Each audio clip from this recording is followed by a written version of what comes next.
보통 예를 들어 고령 환자 같은 경우에는 제거를 하지 않고 사시는 경우도 있는데요.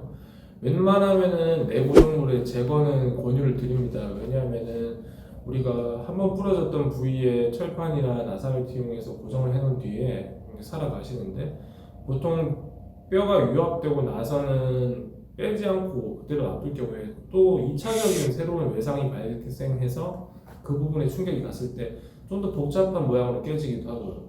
또 깨져서 수술을 받아야 하는데, 그 상황에서 원래 있던 고정물을 빼고 새로운 고정물을 이제 삽입을 하려고 하면은 나사가 박혀야 될 부위가 모자라기도 하고, 그렇기 때문에 가급적이면 이제 2차적인 외상을 대비해서라도 마취에 불가능한 정도가 아니라면은 웬만하면 빼는 걸 권유를 합니다. 또는 안쪽에 철판이나 나사 같은 것들이 피하 지방층이 얇은 곳, 특히나 손 같은 곳이나 발 같은 곳에 있을 경우에는 계속 자극이 될 수도 있고, 계속 만져지거나 통증을 유발하기도 하기 때문에 가급적이면 빼는 걸 권유를 합니다.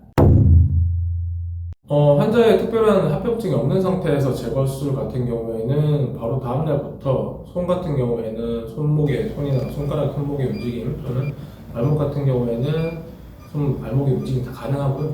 바로 다음 날부터 특별히 고정 없이 딛는 것도 그냥 원래대로 하게 하고, 사용하는 것도 다 하게 합니다. 단 수술한 부위에 봉합 부위에 상처가 남을 때까지 해당 부위에는 물이 가급적 닿지 않도록 교육을 하고 있고요.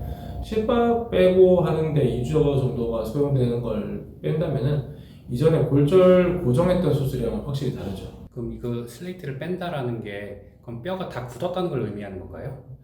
플레이트를 빼는 경우에는 웬만하면 저는 아까도 말씀드렸듯이 보수적으로 좀 접근을 하기 때문에 가급적 CT나 엑스레이를 통해서 뼈가 웬만큼 다 붙었던 거를 확인 후에 빼는데요.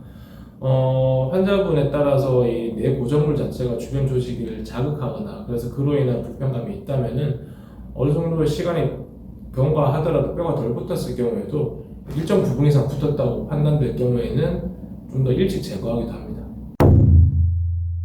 빼고 나서 재수술이 발생한 경우는 거의 없고요. 다만 그 나사가 박혀있던 부위가 나사를 빼고 나면 뼈가 차는 데까지는 좀 더 안정적으로 움직일 때까지는 2-3개월 정도의 주의하는 기간이 필요하고요.